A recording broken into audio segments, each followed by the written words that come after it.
Silav roj baş vanno hêvîdar mûn tev başin. Îro du mijarê min ê sereke hene Donald Trump û Tayyip Erdogan li hev civiyan bi münasebeta civîna NATOyê li Holandayê. Em ê hinekî basa naveroka hevdîtiran bikin. Bendewariyên Tayyip Erdogan ji Donald Trump çi ne? Tişta ku Kurdan eleqedar dike bi taybetî. Ya din jî daxuyaniya dawî ya besî hoza te ji rêvebirên kecekê.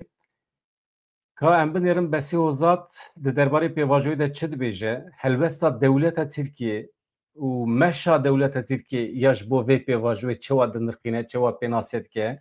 Bi taybetî gotina ku Tayyip Erdogan pir jî hez dike Tirkiye ya bê terör yani terörsüz Tirkiye ka em binêrin derdorên kecekê çawa dibînin besî hozat çi dibêje derheqê vê meselê de û her wiha qedera gerîlla di derbarê qedera hemî kadro rêvebirên Partiya Karkerên Kurdistanê de çi dibêje, çi pêşniyaz dike besî hozat? Ez dibêjim daxuyaniyekî gelekî girîng e, helbesta wê jî. Ka em tiştê ku min amadekirin ez ji we re pêşkeş bikim. Tiştê mühîm hene îro. Ez bawer dikim dewleta Tirkiye hinek mecbûr e guh bide rêvebirên PKK. Hinek di zorê de ye, asê maye.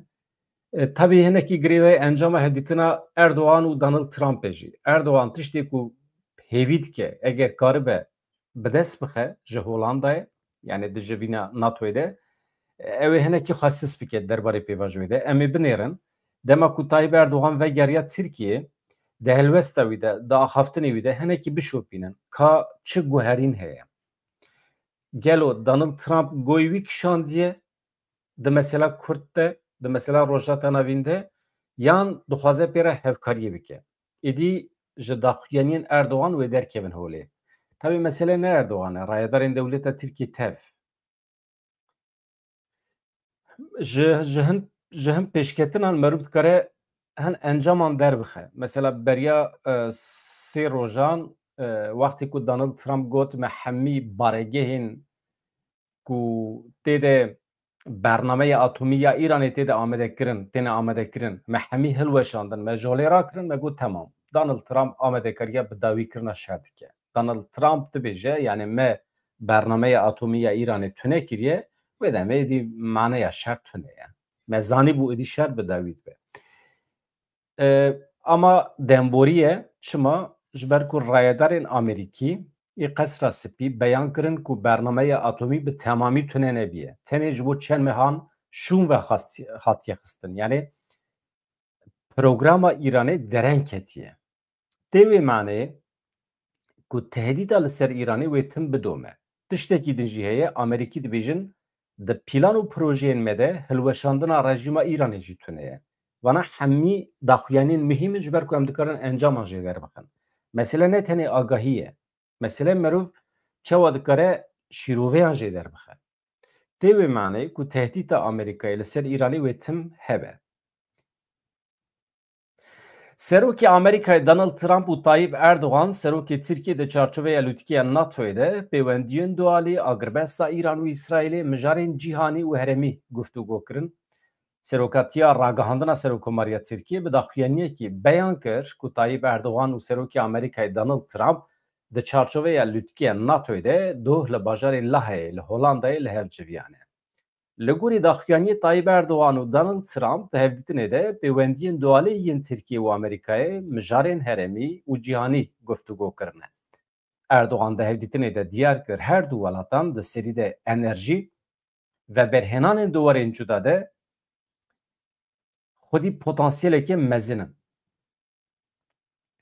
Bi taybetî bi pêşxistina hevkariya duwarê pîşesaziya parastinê de wê bigêje hedefa 100 milyar dolarî ya bazirganî. Em dibînin ku di hedefa Tirkiye û Amerîkayê de bazirganiyekê bi qasî 100 milyar dolarî heye. Taybetî eger ev hevkariya duwarê pîşesaziyê de yani endüstriyelê de di mesela çek û sîlehan da eger Tayyip Erdogan bigêje hedefa xwe digêjin bi qasî 100 milyar dolar yani danûstandinê dikin. Hedefa wan ew e ew ê bigêjine.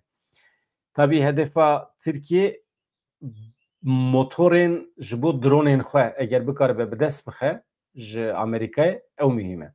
Niha hin dronên dewleta Tirkiye hene motorê wan têrê nakin. Dibe ew motor ji Amerîkayê werin. Tenek li benda wî ye û her wiha projeya di projeya balafiran de hê li hev nekirine.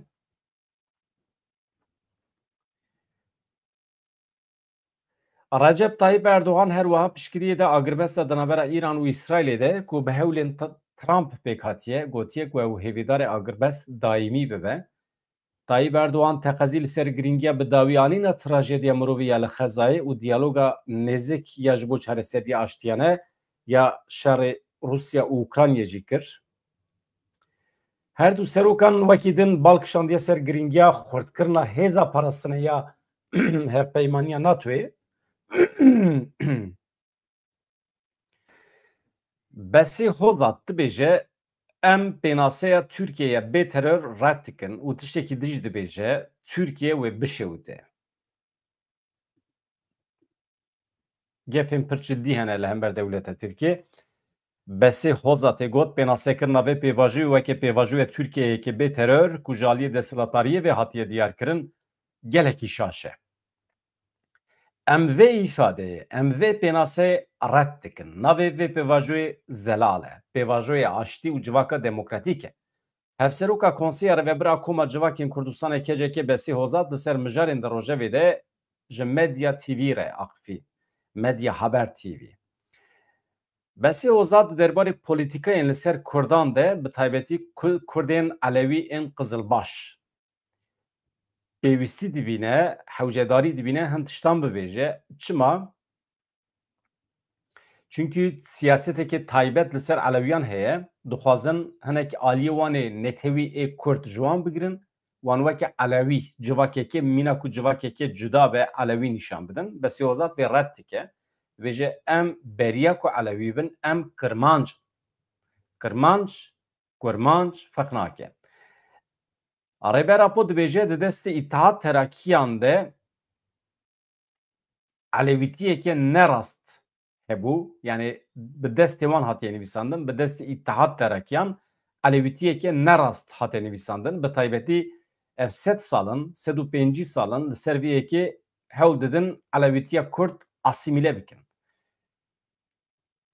Pir mücadele kirin, pir xwestin Elewiyan bikin Tirk. Ev nirxandin gelekî rast e. Teqez bi vî rengî ye. Ez ji zarokatiya xwe ve jî zanim. Dayî ku bavê min di sala 1921 de basa pêşî basa bavê xwe dike, basa dayîka xwe dike. Yani divê bavê min 21 de hatiye dünyayê, diya min di 30 de hatiye dünyayê. Yani basa Elewîtiya wan deman dike û bi îro re muqayese dike. Dema ku terteleya Dêrsimê qewimî bavê min zewîc ye, 3 zarokê wî hene wê demê, 3 zarokê wî. Yani tevê hevjîna wî. Bavê min dibêje, yani kalikê min di terteleya Dêrsimê de tê qetil kirin. Tertele beriya terteleyê baweriya Elewîtiyê, çanda Kurdiyetiyê hîn bêtir xurt bû, gelekî zêde bû, di vê astê de nehatibû asîmîle kirin. Em bi wê çandê mezin bûne, em bi wê çanda Kurd Elewî mezin bûne. Ji ber vê yekê dikarim bi hêsanî vê bibêjim. Li Dêrsimê ji îxtiyaran bipirsin, wê destpêkê bibêjin ez kurmancim. Yani kirmancım. Ew bibêjin zimanê min kirmancî ye. Piştî terteleya Dêrsimê, piştî qirkirina nasnameya Elewîtiyê, piştî erê, piştî qirkirina li Dêrsimê nasnameya Elewîtiyê derxistin pêş. Kirin nasnameya serêke. Xistin rewşekê werê ku bidin pêşiya nasnameya netewî, yani Kurdbûnê. Niha tu ji kî bipirsî wê destpêkê bibêje ez Elewî me. Yani nasnameya olê derdixin pêş. Yani ev siyaset e. Ji ber vê yekî pêşî wextê ku mirov pênaseyê xwe bibêje divê ji kîjan netewî, ji kîjan qewmî tu wî bibêjî. Besî Hozat balkişan ser pêwendiyên Kurdan û cihûyan jî, ev jî pir mühîm e. Divan rojên dawiyê de tekîliya Kurdan ya bi cihûyan re, tekîliya Kurdistanê bi İsraîlê re gelekî tê nîqaş kirin, rexne jî hene. Çima siyaseta Kurd nakeve tekîliyekî dîplomatîk bi İsraîlê re. Em dirin Besî Hozat çi dibêje? Red nake. Besî Hozat tekîliya bi cihûyan re erê dike. Devê mühim e tekiliyeke dîrokî ye divê em biparêzin û heta vê jî dibêje weke gefekî li dewleta Tirkiye kî bi Kurdan re tekilî dayîne ew bi ser dikeve li rojda navê. Ji bo me jî serkeftina Kurdan mühim e. Bi destxistina maf a Kurdan mühim e. Dibêje besê hozat. Ev jî bersivekî ye ji bo hemû kesên ku tekiliya Kurd û cîhan merex dikin, helbesta PKK merex dikin. Di dirêjahiya dîrokê de dibêje eleqeya cihûyan ya li hemberî gelê Kurd gelekî pêşketiye. Wan her tim giringî daye tekiliyên bi Kurdan re.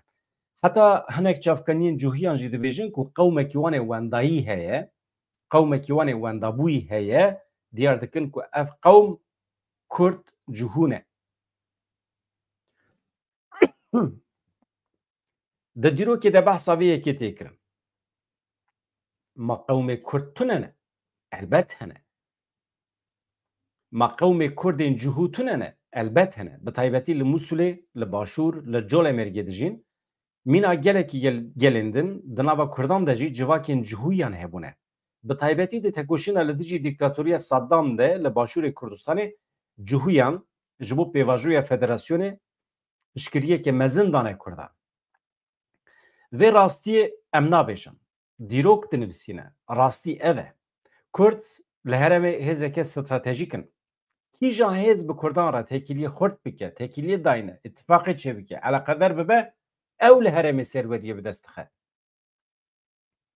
Ji aliyê hêzeke bingehîn û stratejîk ya herêmê ve tekiliyên stratejîk û hevpeymaniyên bi Kurdan re ê ku hatin avekirin roleke diyarker dirîzin.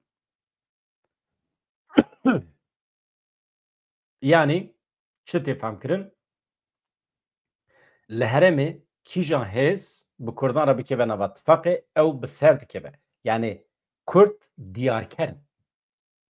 Di pêşketinê de, di siyasetê de. Niha herkes vê rastiyê êdî dibîne. Türkiye jî vê rastiyê nîqaş dike. Maqay nîqaş nake? Elbet nîqaş dike. Yek ji sedemê vê pêvajoyê ji xwe ev e. Aliyekî pêvajoya aştî û civaka demokratîk jî ev e. Li ser vê İsraîl, Ereb, Fars jî nîqaşan dimeşînin. Tekiliya Kurd û Farsan gelekî kevnar e, dîrokî ye. Tekiliya Kurdan bi Tirkan re jî xwe dispêre heta 1000 salî. Tekiliya bi cîhan re xwe dispêre bi hezaran salan. Niha dema ku rêbertî vê rastiyê bi siyaseta rojane re digire dest, analîz dike, dinirxîne çima rastî ew qas nerazîbûn û rastî ew qas bertekên mezin tê. Divê em vê rast nabînin.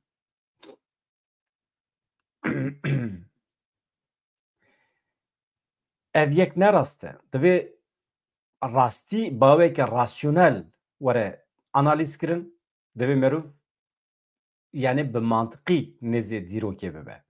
Divê bawekî diyalektik nêzîkatî çêbibe. Divê bi sosyalîstiya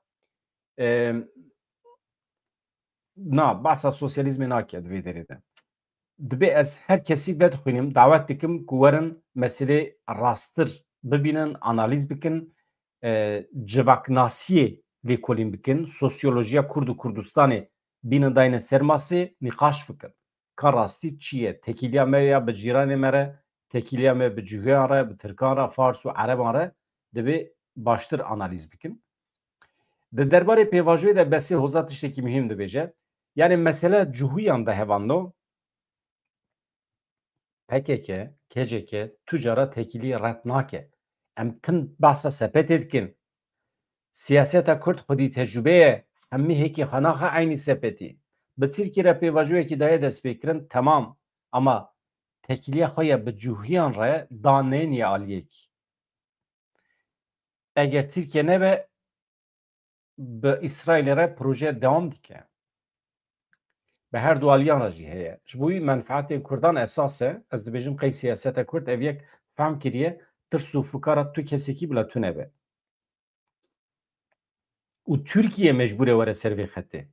Ez bawer dikim di demên pêş me de projeya Kurdan wê were qebûl kirin. Ji aliyê İsraîlê ve jî, ji aliyê Tirkiye ve jî. Yani Türkiye û İsraîl, Amerîka we bigihêjin projeyekî hevbeş. Ew projeya hevbeş ku em dibêjin ji xwe pêşniyaza Kurdan e. Weke li Rojavayê Kurdistanê. Mesela sistema îro ya li Rojavayê Kurdistanê hûn bawer dikin ku Amerîkayê pêşniyaz kiriye na projeya Kurdan bû ji destpêkê ve Amerîkî hatin qebûl kirin. Ji ber vê yekê îro jî wisa ye. Kesekî projeyekî amade nekiriye nedaye pêşiya Kurdan. Herkes derdê wan cuda ye.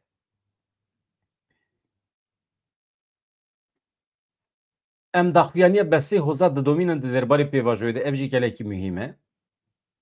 Ez hema vîya dayînim ser ekranê. Türkiye wê bişewite rast dibêje. Besê hoza tê pênaseya Tirkiye bê terör red kir û anî ziman pênasekirina vê pêvajoyê weke pêvajoya Tirkiyeyekê bê terör ku ji aliyê desthilatdariyê ve hatiye diyarkirin gelekî şaş e. Em bawekî eşkere diyar dikin. Em vê îfadeyê, em vê pênaseyê red dikin. Divê ev pênase ji rojevê bi temamî were derxistin. Besê hoza dibêje navê vê pêvajoyê zelal e. Pêvajoya Aştî û Civaka Demokratîk e. Rêbera po 27 Sibatê Banka Aştî û Civaka Demokratîk kir. Ev bank bi hevkariya şandeya dewletê û bi mutabaqatên hevpar re hate bi pêşxistin. Ji ber vê yekê dewlet bixwe jî navê vê pêvajoyê weke pêvajoya Aştî û Civaka Demokratîk qebûl dike. Di vê rewşê de pêwîst e vê pênaseya Tirkiyeya bê terör ji holê rake. Ji rojevê derxe. Îdî bi kar neynin. Türkiye bê terör nine navê pêvajoyê. Yan na wê nîqaşên rast bi pêş nekevin, pêşketineke rast jî di pêvajoyê de bi pêş nakeve. Pêşî ez vê yekê dibêje ez bînim ziman, yanî navê pêvajoyê Aştî û Civaka Demokratîk e. Mijara duyêmîn, şerê İsraîl û Îranê re bêtir qîmet û giringiya vê pêvajoyê derkete pêş. Herêm di nava dojeheke mezin de ye. Her dever pêl bi pêl dişewite. Dora Tirkiyeyê. Tirkiye wê bişewite. Niha jî bi Îranê re dora Tirkiye hatiye. Ew nîqaş teqez rast in. Li Xezayê, Lübnanê, Sûriyê. Niha jî İran di nava şer de ye. Êdî dor hatiye Tirkiye. Herêm ji nû ve tê dîzayn kirin. Ev pêvajoyeke tekildarê dîzaynkirina herêmê ye. Ji ber vê yekê divê em nîqaşên bi tendurist bikin. Nîqaşên rast divê em bikin. Pêwîst e dewlet û hikûmet jî divê mijarê de gavên şêmber ên berbiçav bavêjin. Weke tevger. Pêngavên diviya ji aliyê me ve bihata avêtin me tev avêtin. Bi her awayî me gav avêtin. Baweyekê êrînî em nêzî banga rêbera po bûn. Me yekê adarê agirbest îlan kiriye. Piştî wê roja 5 Gulanê me kongreya xwe ya 12 a PKK li darxistiye. Di kongrê de PKK xwe fesih kiriye. Me biryara bidawîkirina şerê çekdarî girtiye. Niha li hemberî Tirkiye me şerê çekdarî bidawî kiriye. Em li dijî Tirkiye şerê çekdarî nameşînin. Divê Tirkiye, dewleta Tirkiye li hember vê gavan amedekariyan bike, gavên pêwîst êdî ew bavêje. Li hemberî hêzeke ku li dijî Tirkiye şerê çekdarî nameşîne, divê çi were kirin? Tirkiye wê bersiveke çawa bide vê pêvajoyê? Divê gavan bavêje. Ev hêz niha dibêje ez ê êdî li Tirkiye têkoşîna çekdarî nemeşînim. Tamam? Basa PKK dike. Ez ê çekê bi kar neyînim. Ez dixwazim werim siyasetê bikim. Ez dixwazim siyaseteke demokratîk bimeşînim, dibêje. Wê demê Tirkiye wê mafên siyasî yên demokratîk yên vî gelî nas bike, wê ji bo me amedekariyên qanûnî û destûra bingehîn bike. Wê rêziknameya qanûnî di ber çavan re derbas bike. Divê qada siyasetê bêvekirin ku kesên li Tirkiye çekan bikartînin. Ev mühîm e, binêrin. Evanno. Yani rêziknameya qanûnî destûra bingehîn de mafê Kurdan filan di qada siyasetê de qada siyasetê were vekirin.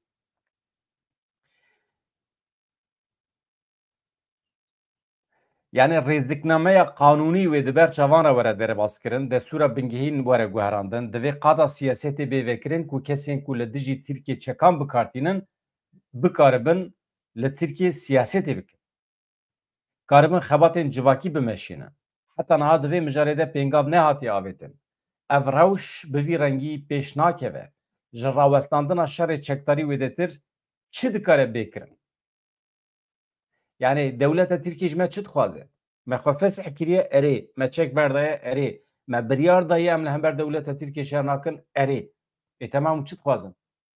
Teslîmbûnê dixwazin? Na. Besî hozat bi zimanekî pir vekirî dibêje nîqaşa vê yekê jî bêexlaqî ye. Pir vekirî ret dike ya divê qada siyasetê li me tê vekirin em vedigerin Tirkiye em siyasetê dikin dişûna çekdarî de siyaset ya jî divê em şer mer bernadin. Wisa tune ye. Ez ji we re dibêjim.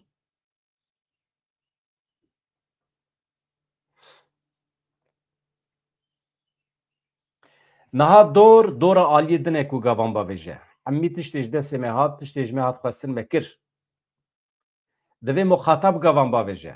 Heta guhertinên qanûnî çê nebin. Ma gerîla wê çawa ji çiya dakeve deştê? Dê çawa karibe li deştê siyasetê bike? Ji bo ku li deştê siyasetê bike divê serarastkirinên qanûnî û makezagonî bênekirin. Yani destûra bingehîn were guherandin. Da ku qada siyasetê vekin, mafê tevlîbûna siyasî nas bikin, da ku gerîla çeka xwe dayne biçe nava siyasetê. Niha demokrasiya çekan tê kirin. Dibêjin baş e, kongre pêk hat, lê vê carê dibêjin divê PKK çeka xwe dayne.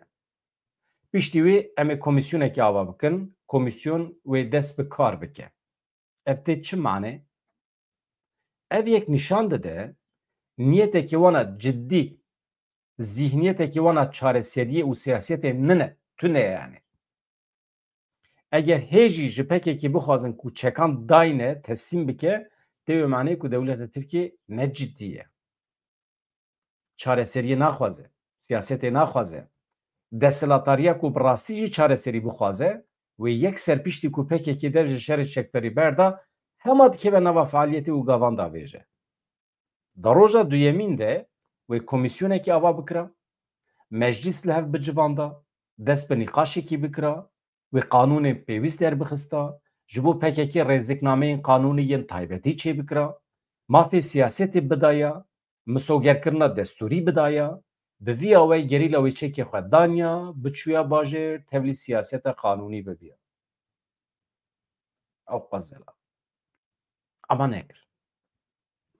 Dewletekê ciddî, dewletekê xwedî niyetekê baş, dewletekê xwedî zihniyeta çareseriya pirsgirêkê wê ev yek bikira. Ama nekir. Di ser 12 gulanê re zeman derbas bû. Niha em di meha hezîranê de ne. Dawiya meha hezîranê ye. Hîn jî ti tiştekî tune ye. Em vê yekî bi vî awayî qebûl nakin. Besî hoza dazanîn ki divê Tirkiye nasnameya Kurdan nas bike. Ji bo demokratîkbûna Tirkiye divê pirsgirêka Kurdan li ser bengeha demokratîk bêçareser kirin. Divê nasnameya Kurdan were naskirin. Nasnameya Kurdan bi destûra bingehîn divê were ewlekirin, garantîkirin. Hebûn nasname qada siyasetê, qada siyaseta demokratîk heta dawiyê divê were naskirin. Azadiya fîzîkî ya Reber Abdullah Öcalan divê pêk were. Divê Reber Apo karibe siyasetê bike. Divê pêvajoyê aştî û civaka demokratîk birêve bibe. Wextê ku bi dewletê re rûniştin ser masê, duan nîqaşan de ev jî hebû, dibêje besê wezat. Bi rastî jî partiya li muxalefeta bingehîn yani CHP divê bi xurtî karibe tevlî vê pêvajoyê bibe. Bi rengê herî xurt çalak divê tevlî vê pêvajoyê bibe CHP. Bi AKP tenê, bi MHP tenê nameşe.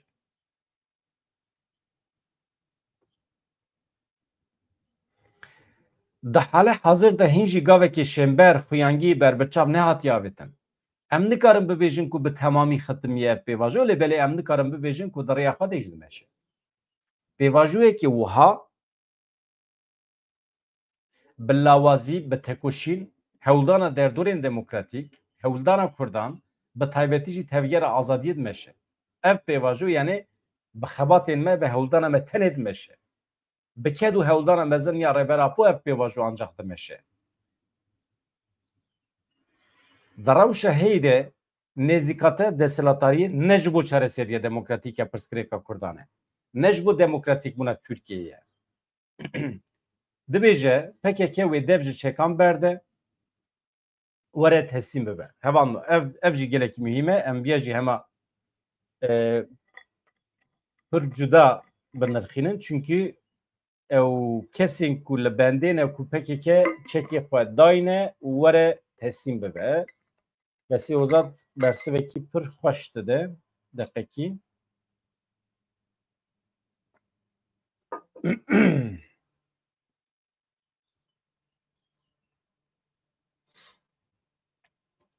Besî Ozad dibêje li gorî dewleta Tirkiye PKK wê dev ji çekan berde were teslim bibe. PKK bi vê nêzîkatiyê ne çekan datîne ne teslim dibe. Em van rojevên bi vî rengî, nirxandinên bi vî rengî bi tundî rexne dikin, red dikin. Ev desthilatarî divê ciddî be. Ev agir wê bi Tirkiye jî bikeve. Herêm niha bûye mîna dojehê. Ev agir wê bi Tirkiye bikeve. Ji bo Tirkiye xwe ji vê yekê rizgar bike, yekane rê ew e bi Kurdan re ittifaqê bike, bikeve nava tekiliyeke stratejîk.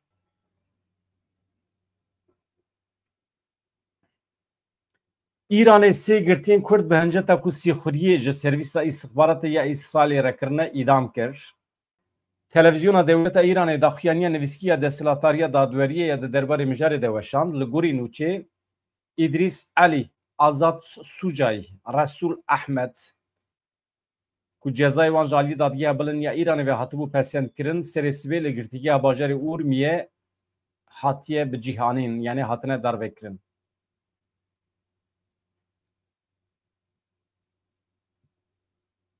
Dibin işkenceyên giran de ji bo îtirafê hatine mecbûr kirin. İfadeyê xwe îmzê kirine ama dibin işkenceyê de mecbûrî. Hersî Kurd nêzîkî 8 mehin li navendeke desthilatariyê ya Urmiyê hatine ragirtin. Divê em vê qederê red bikin, bi tu away em nikarin qebûl bikin ku zarokên me, însanên me werin darvekirin bi hincetên cuda, bi bahaneyên cuda. Rojekî bi hevkariya bi İsraîlê re têne suçbar kirin, rojekî li hember polîsên İranê derketine, rojekî ji ber ku çûne Rojavayê Kurdistanê li hember Daişê şer kirine. Her carî bi bahaneyekî êdî em nikarin ragirin vê rewşê. Pirsê we ê ku nûsa zêde merex bikin tune ye tenê ez Emîn Kutlar mala te ava dibêje ji kerema xwe re bibin abone parve bikin werin em piştgirî bidin YouTube'ên na çi bû YouTuberên Kurd mala te ava Emîn Kutlar hemî heva lûsa tevgerin em dikarin vê kanalê demekî kin de pir mezin bikin pêş bixin. Mesela bifikirin hevanla set ciwanên me, set kesên mîna min hebin di YouTube'ê de em rojane weşarên Kurdî bikin. Ne? Tirkî tune be di civaka me de. Hewce dimîne em li hember dewleta Tirkiye şer bikin û xwe bidin kuştin ji bo parastina zimanê xwe. Îjab nake ji ber ku em ji xwe di nav dane. Her kes eger bikeve navê otomatîkmen îjab nake em o qisa perîşan bibin. Em bibin parsek li ber derê dewleta Tirkiye ji bo zimanê xwe. Çi îcab dike? Bikin nava faaliyetê em xwe bikin. Destê min were ez hemî televizyonên bi zimanên cuda Erebî, Tirkî ji nava Kurdan derdikim. Tu saziyekî ragihandinê ya bi zimanê Tirkî ez nahêlim di nava civaka me de. Erf û adetekî kurmancî çê bibe. Bila dewleta Tirk mecbûr bibe hemî nivîsên me, axaftinên me ê Kurdî wergerine Tirkî. Dewleta Tirkî anha ji bo bikaribe dawê li min veke divê hemî axaftina min wergerine Tirkî. Ez bu an xebat didim kirim. Ez bu an saziya didim vekirim. Binêrin. Tenê bi xebata xwe ez bi dewleta Tirkiye mecbûr dikim saziya tercüme, saziya wergerandinê çê bike. Her roj saatekî weşanê dikim. Tercümekirina hemî axaftinê min çend saat dikişîne? Çend tercüman divê hebin? Hewî bibêjin dewleta Tirkiye ranabe همی آخفتنا تا ترجمه ناکش با دعوه که از دبیجم نا جبو دعوه که عادلانه وره وکرن دبی همی آخفتنا من وره ترجمه کرن او جیجی را سازی یک تایبت لازمه یا اما وقتی که تو ترکی و شانه بکی توش دولت ترکی را خدمت edki yani عدالت ترکی را خدمت edki راحتی edki savcıya ki dozgere ki icap na ki ahaftına tever gerine direkt ahaftına tedire de mahkeme خلاص da ve hapse ha eme jimet karın bavajın hapse ama kanebe eme ne adile çünkü ahaftına men ne ati tercüme kirin belki vere tercüme kirin je ders der bixin ama ez bedere jwan tercüman elme ekurt rica dikim vakti mu tercüme etkin van dersên me in ji bo demokrasiyê, edaletê, medeniyetê rast wergerinin ku bila birayên me ê Tirk, dadger, dozger, hakim hemî xebatkarên cîhana edaleta Tirkiye bikaribin jê fayde bibînin. Ez duê qenatê de me. Eger rast were tercüme kirin ew ê jê fayde bibînin. Rast e ne rast e? Yani dibe em zahmeti derxin devleta Tirkiye ra. Dibe manayı da dibêjim. Yani her binerin kanala ku em di nav dane, kanala YouTube'ê ku em çê dikin, fayda wî ji wara tune bêjî, qenebe em Türkiye mecbur dikin saziyekî tercümaniyê veke. Ha. Yani fayda wî gelek e. Xatir ji we dixwazim hevando bi hêviya rojên xweş azad êvarê ez ê weşanek taybet çêkim ji bo we dem baş silav rêz.